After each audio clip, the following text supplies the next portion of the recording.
The 2022 flash floods has still left its marks in Abuko, and Jabang, as well as other communities in the country. Its devastating impact has caused economic setbacks on families and households.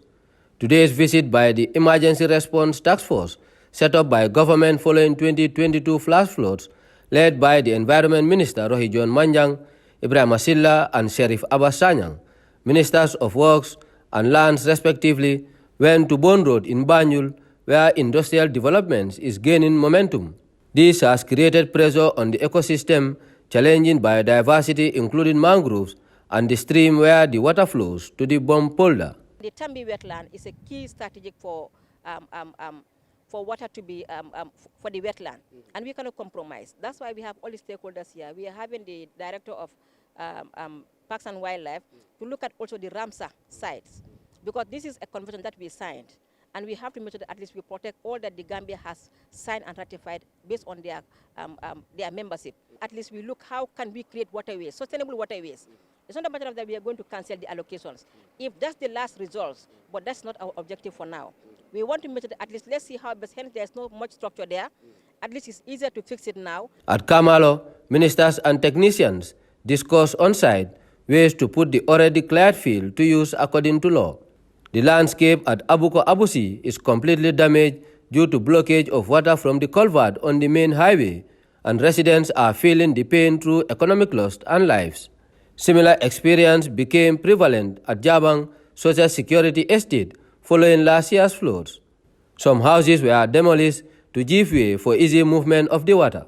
Some of the culverts that we see have been blocked by waste, which is not being put there by just the wind, but people are dumping waste in the waterways, the culverts, and then blocking them. And this also in turn going to affect them. And the technicians are going to work very hard to make sure that at least the waterway has been created.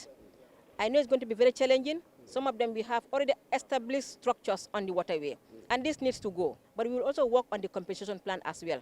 In as much as we are going to demolish, but we want to make sure that we work on the right procedures to compensate people. Residents of the estate are customers of the Social Security and Housing Finance Corporation's housing scheme.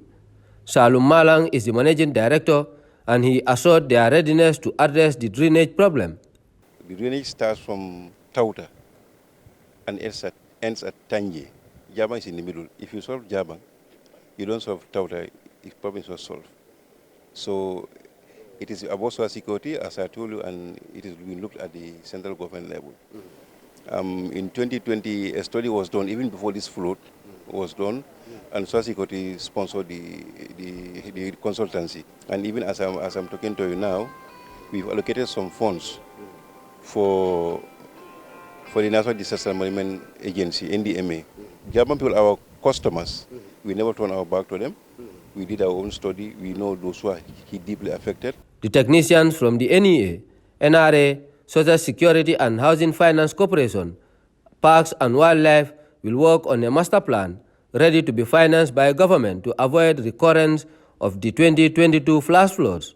Rohijon Manjang assured that the borough administration is committed to the advancement of the people's livelihood in an environmentally friendly country. The talk continues on Wednesday. Usman Mane, GRTS.